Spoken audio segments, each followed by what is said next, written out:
Abigail's voice could hush a storm.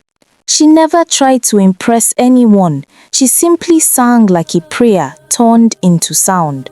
On Sunday mornings at the City of Zion Assembly, whenever she lifted the microphone, some people wept while others raised trembling hands. But somewhere near the second row sat a man who listened with a different kind of hunger, Michael. Dressed in a sharp suit, a wristwatch that packed the light, and a smell that melted suspicion. In church, people called him the blessed owner of real estate in Lekki Phase 1. He had cars that whispered wealth and a face that made mothers nudge their daughters. If rumors followed him, they were soft ones, even though his relationships never lasted. One Sunday, when Abigail ended a lingering amen, Michael's gaze stayed on her, not the altar. He saw a crown he wanted to wear, a beauty he had always longed for. After service, he approached her with the gentleness of velvet. "You ministered heaven down," he said, his warm voice wrapped in confidence. Then he asked if he could take her out the following Saturday. Abigail felt the hush of church members nearby and the pressure of eyes on her. Saying no felt like disrespect, so she said yes. On Saturday, he took her to a luxury restaurant glittering with glass and gold. They placed their order, but it was delivered wrongly. When the waitress returned with the tray, a harmless mistake, something in Michael snapped. "Can't you read?" he barked, his voice slicing through the room. The waitress stammered apologies. Michael stood, eyes burning, and before anyone could blink, he tipped the plate of hot sauce, splashing it on her sleeve. Conversations died. Abigail reached for his arm, whispering, "Please," but his jaw was set like concrete. He stormed out. Abigail paid the bill with shaking hands, cheeks flaming with embarrassment. On the way home, she tried to speak, but Michael shut her down. "I'm not in the mood," he muttered, dropping her at her deep like a parcel. The night smelt of pepper and shame. The next day, he came with a bouquet of flowers. "I was tired. The service was just terrible.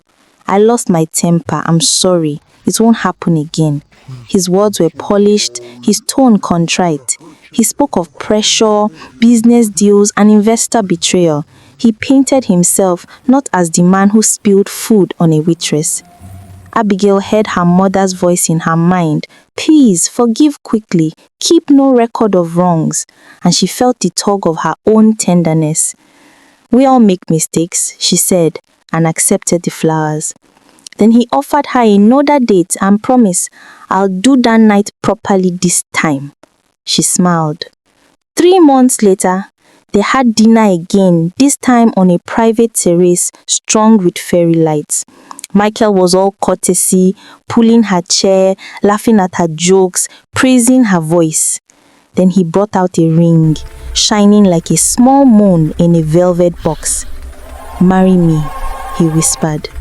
Abigail's heart raced. The memory of the waitress tried to rise, but her friends were cheering, say yes, and Michael's arm was wrapped around her waist. She said yes. The engagement photos scattered across Instagram like light. Comments flooded in, "God when," and "You deserve it, a match made in heaven." Abigail pressed her cheek to Michael's shoulder and told herself the storm had passed. They married beneath chandeliers and prophecies. The vows were lush, the choir sang beautifully. In the photos, Michael cupped her face with reverence. The gold ring gleamed like a clean circle of promise. At the reception, he leaned close and whispered, "After today, it's you and me. No more late night rehearsals. I don't like people looking at you too much." His tone was gentle but firm. Abigail laughed it off, but the first crack had already appeared. Months passed, the shouting started small. One morning she made pancakes for breakfast, but when she served him, he screamed, "What is this? Haven't I told you I don't eat pancakes? Take this trash away." She made pounded yam in the evening, hoping to please him, but when he returned from work, he walked past her and the food as if he didn't see anyone. One Friday evening, Abigail dressed for choir rehearsal, but Michael locked the house and kept the keys with him. When she tried to explain, he slapped her. "You are my wife now and you do what I say," he growled. Abigail froze, confused, wondering if something deeper was eating him up. On Sundays, in church, Michael acted like a perfect husband, but at home, he was a devil. Even when Abigail was pregnant, he pretended to be excited, lifting her like a child, but would still beat her, and eventually she lost the baby. Abigail allowed herself to hope that maybe he had changed, but his kindness lasted only minutes before he returned to hitting her like a slave. She patched the bruises on her face with foundation. People in church noticed her coldness and began asking questions. Even when her friends visited, Abigail pretended and said, "All is fine."